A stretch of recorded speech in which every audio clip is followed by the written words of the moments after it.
नमस्कार दोस्तों। कक्षा 11 की अध्याय 11 द्रव्य के ताप के गुणों के लेक्चर थर्ड में आपका स्वागत है। लेक्चर थर्ड में आज हम पढ़ेंगे आदर्श गैस समीकरण तथा परमताप। आदर्श गैस समीकरण क्या होती है और परमताप क्या होता है। आदर्श गैस समीकरण वह समीकरण होती है जो आदर्श गैस के दाब, आयतन, परम ताप T के मध्य संबंध को व्यक्त करती है। तो आदर्श गैस समीकरण क्या होती है? वह समीकरण जो आदर्श गैस की दाब P, आयतन V तथा परम ताप T के मध्य संबंध को व्यक्त करती है, आदर्श गैस समीकरण कहलाती है। आदर्श गैस समीकरण कहलाती है। आदर्श गैस समीकरण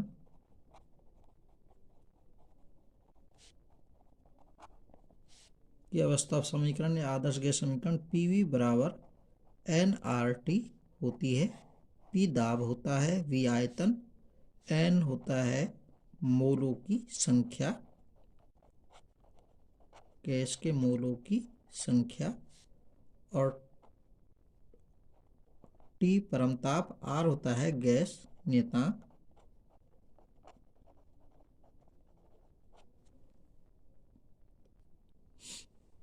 इस आदर्श गैस समीकरण को समझने के लिए हम एक बायल का नियम और चार्ल्स के नियम को समझेंगे। तो बायल का नियम क्या होता है? इस नियमानुसार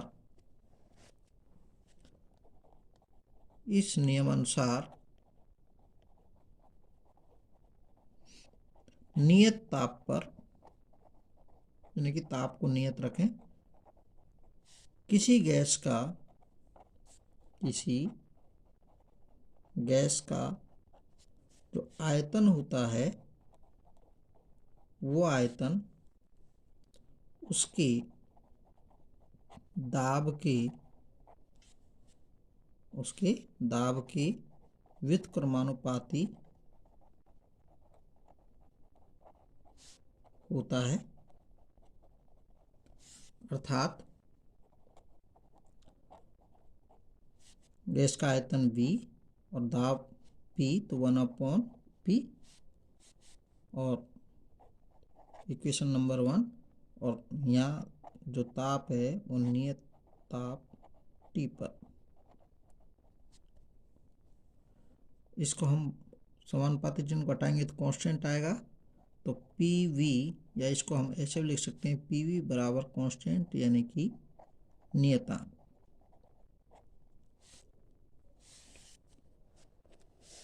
दूसरा नियम आता है चार्ल्स का नियम।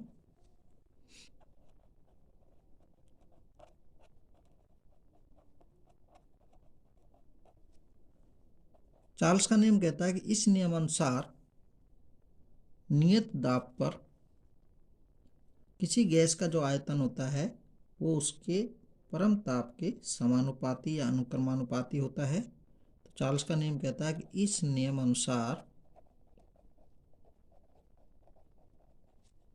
नियत दाब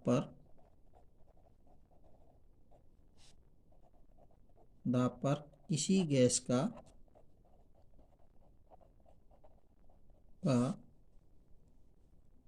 आयतन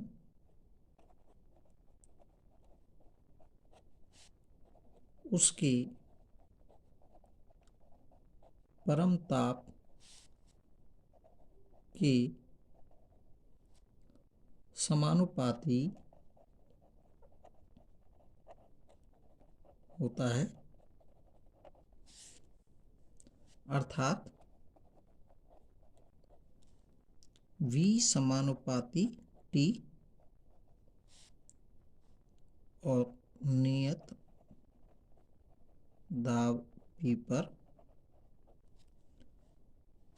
इक्वेशन नंबर 2, या इसको इस प्रकार भी लिख सकते हैं, समानुपाती चिन्ह को हटाएंगे कांस्टेंट, तो V अपॉन T बराबर कांस्टेंट यानी कि नियतांक। अब जो कम घनत्व की गैसें होती हैं,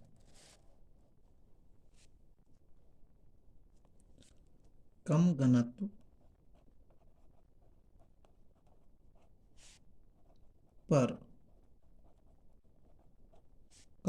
पर जो गैसें होती हैं वो बायल व चार्ल्स दोनों नियमों का पालन करती हैं।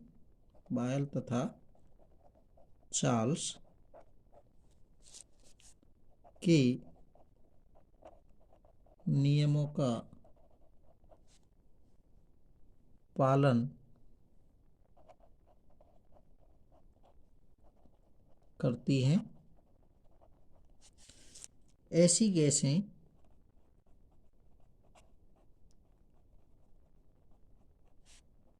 आदर्श गैसें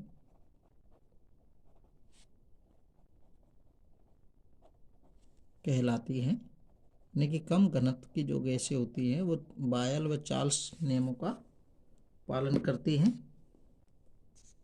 ये गैसें आदर्श गैस कहलाती हैं। आदर्श गैसों के लिए चार्ल्स नियम और बायल के नियम दोनों समीकरणों को हम मिलाते हैं तो V समानुपाती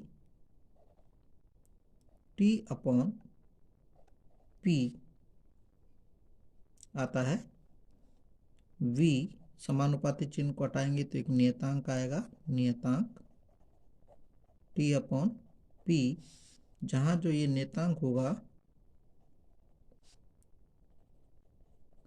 जहाँ ये जो नियतांक होगा वो नियतांक होगा NR के बराबर। तो V बराबर NR T अपॉन P, तो P को यहाँ लेके जाएं तो PV बाई T बराबर NR, ये समीकरण बनती है, जहाँ N मोलों की संख्या, R गैस नियतांक होता है, जिसका मान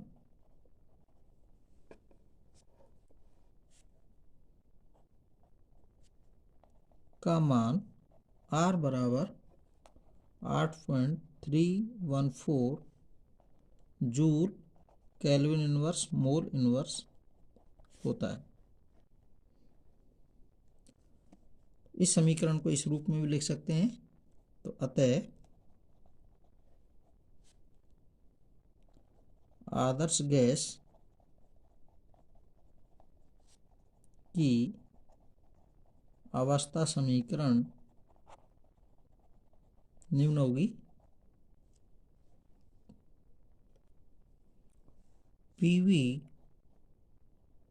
PV बराबर NRT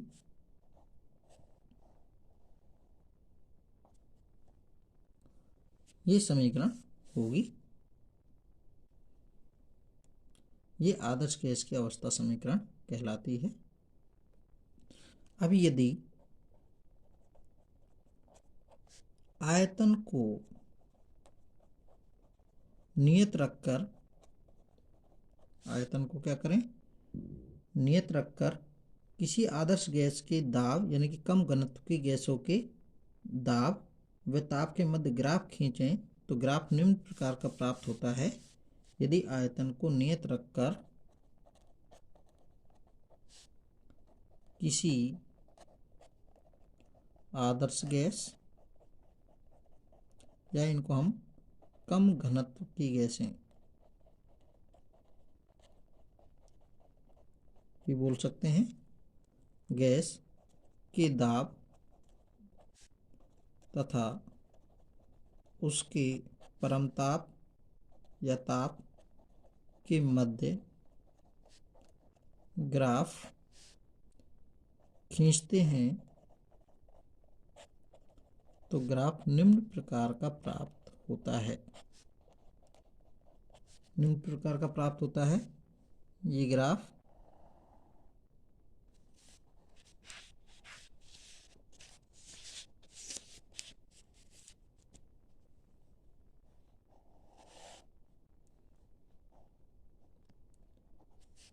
ये ताप 0, ये दिशा, ये ताप अक्ष हो गया और ये दाब अक्ष हो गया। तो जो ग्राफ से 100 डिग्री सेंटीग्रेड, 200 डिग्री सेंटीग्रेड, तो ग्राफ एक सरल रेखा प्राप्त होती है। इस प्रकार का एक ग्राफ प्राप्त होता है। 100 degree centigrade minus 200 degree minus. अब यदि इस ग्राफ को पीछे की ओर आगे बढ़ाते हैं, पीछे की ओर आगे बढ़ाते हैं, तो यह ताप अक्ष को जिस बिंदु पर यहाँ पर काटता है, ये ताप अक्ष को इस बिंदु पर काटता है, तो उस बिंदु के संगत जो ताप होता है वो -273.15 डिग्री सेंटीग्रेड होता है। और इस ताप को ही परम ताप या परम शून्य ताप, परम ताप या परम शून्य ताप कहा जाता है। तो इस ग्राफ को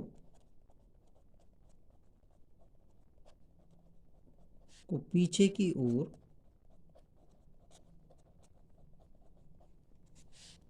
आगे बढ़ाने पर यह ताप अक्ष के जिस बिंदु पर मिलता है उस बिंदु के संगत ताप -273.15 डिग्री सेंटीग्रेड होता है। अर्थात इससे आगे ताप को कम नहीं किया जा सकता। अर्थात गैस की ताप को इससे और अधिक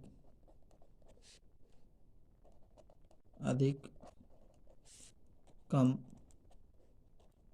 नहीं किया जा सकता है।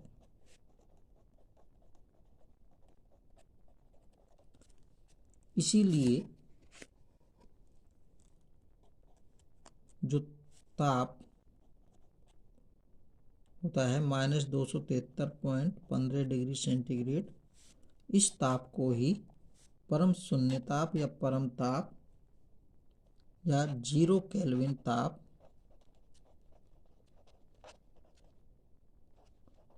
भी कहा जाता है। अब ये ग्राफ दर्शाया गया है। ये 3 गैसें हैं, गैस ए, गैस बी व गैस सी।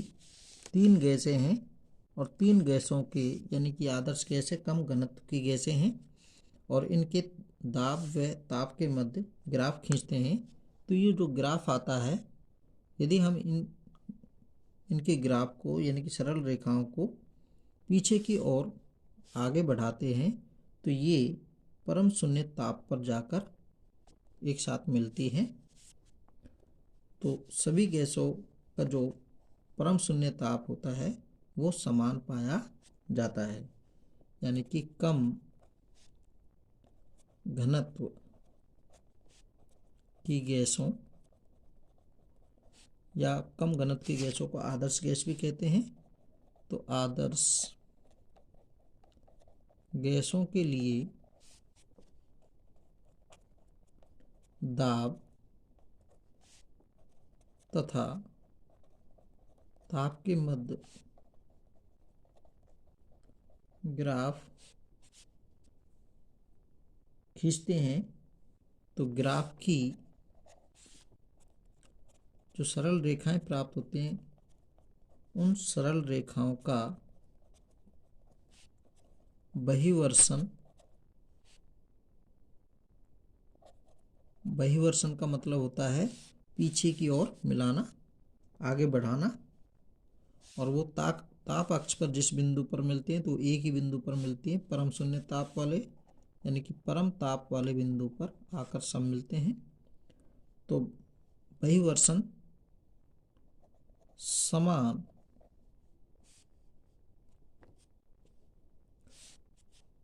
परम शून्य ताप या 0 केल्विन ताप को प्रदर्शित करती है।